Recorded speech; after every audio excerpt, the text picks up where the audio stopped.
Hello. Well, hi everyone. We are here, my buddy and I, in Everglades Holiday Park in Weston, Florida. And I'm going to take my bike here and, oh, I guess my friend's gone. I'm gonna take my bike and bike about 60 miles. It's gonna be some of the most remote biking that you can do in South Florida. I'm really excited to do it. Can't wait to take you along. And yeah, let's get going. Sun is coming up and there is absolutely nothing better than a sunrise in the Everglades.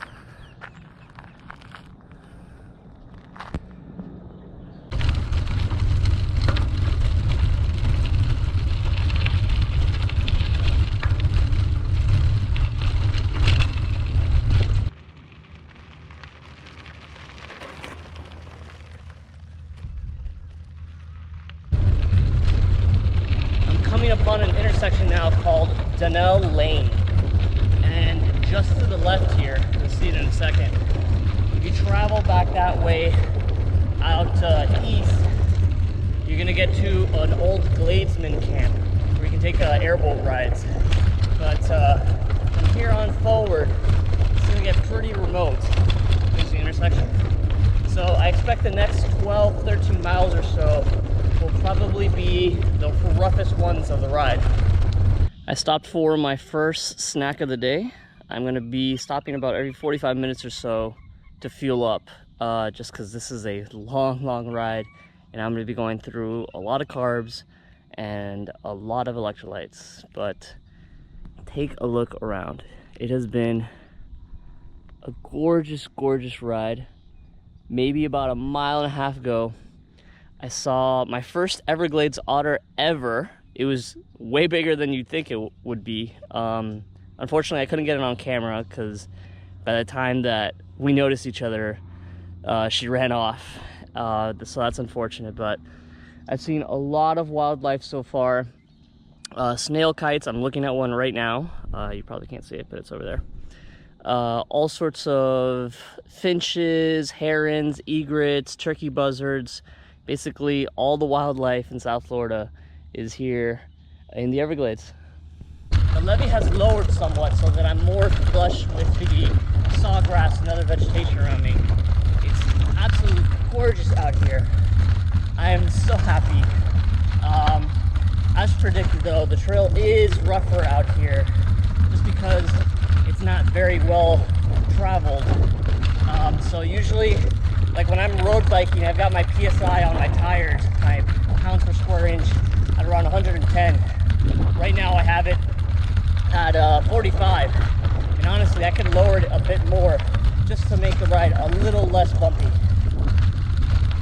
I'm now in probably the most remote section of my entire ride.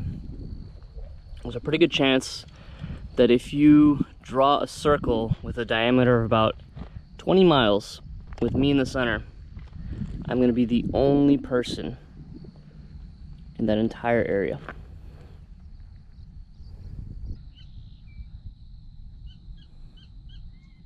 What you're hearing right now is something that very few of us get to experience anymore, which is a natural soundscape.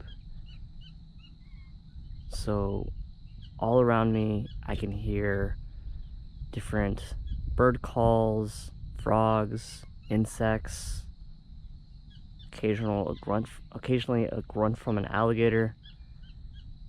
And we don't hear this anymore simply because we've destroyed much of the natural habitat where these animals live. And we're used to either silence or the sound of traffic. But being out here, you'd think it'd be really quiet, but it's actually pretty loud. You'll find these metal boardwalks periodically all over the Everglades levee and canal system. This one is a bit overgrown. Doesn't seem like anyone's been out here in a bit. But at the end of it, this little station that monitors water levels and other data from the canal system.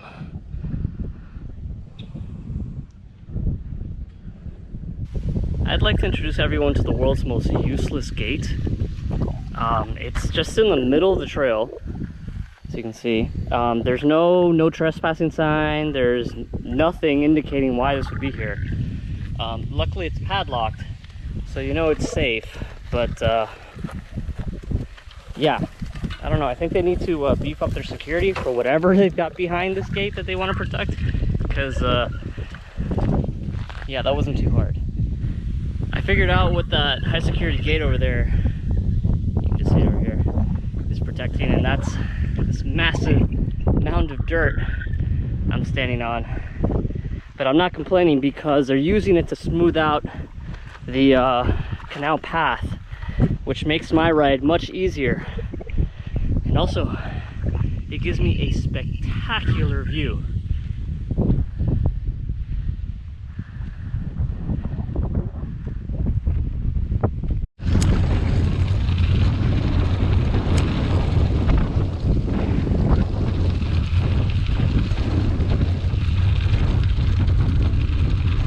I'm on another little boardwalk out to a monitoring station.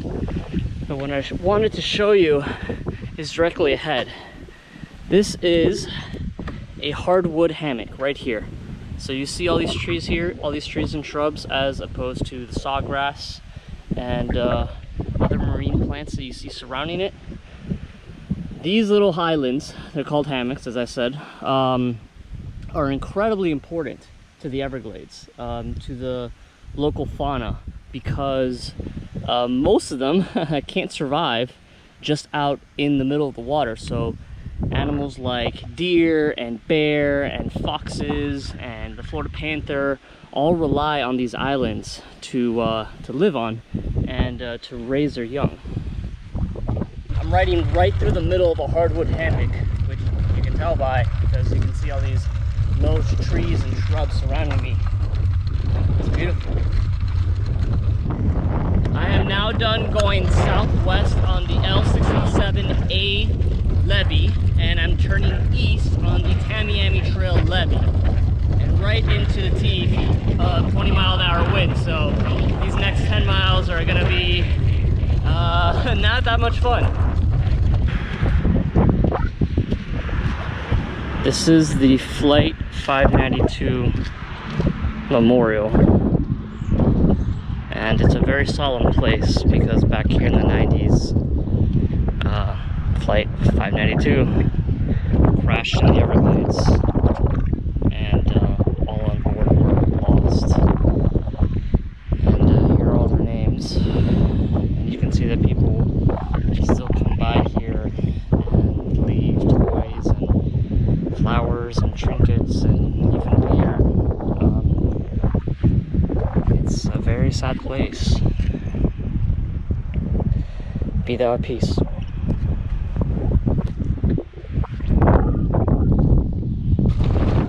This wind is brutal. I'm barely making 7 miles an hour right now.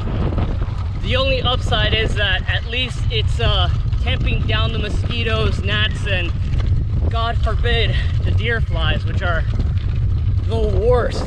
But I want to talk to you a little bit about the topography of the Everglades. So,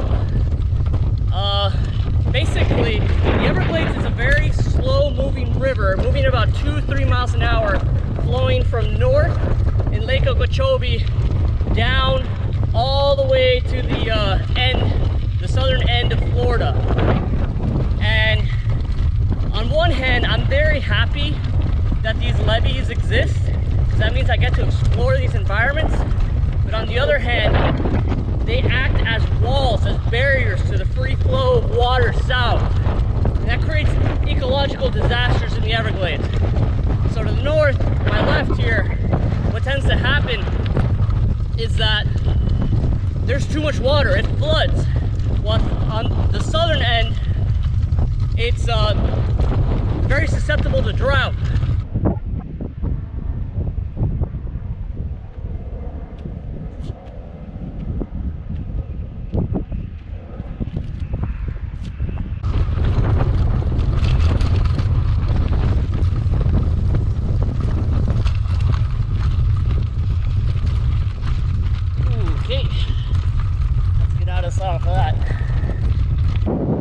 stopped by a sluice gate for lunch, and I figured this was as good an opportunity as any to show you all the gear that I've been bringing along. So I've got 3 water bottles full of Gatorade, 3 spare inner tubes, a lever, tons of CO2, patch kit, 2 multi-tools, spare battery with cords, 3 snacks, I ate 3 more, spare GoPro, antibacterial gel, lunch. I've got some trail mix, toilet paper, everyone forgets it, super important, bug spray, and on the bike itself I have my side bag where I carry most of the stuff, 2.5 liters in a bladder, so in total I've got 1.5 gallons of liquids, a saddle bag with another inner tube, lever, CO2, some other tools. I've got another water bottle, knife, little bag here in the cockpit, my helmet, GoPro mount, I've got my GPS watch on me, and my gloves, and yeah, so the name of the game here is redundancy. This is not a minimalist ride at all. It's a very lonely ride. I am in the middle of nowhere, and even now with all this traffic, there's a canal separating me from everybody else, but if something goes wrong, I need to fix it myself. No one's gonna come help me for several hours, so that's why I bring all this crap. I am finally done riding east on the Tamiami Trail Levee and into that terrible headwind. And now I'm headed north on the L30 Trail.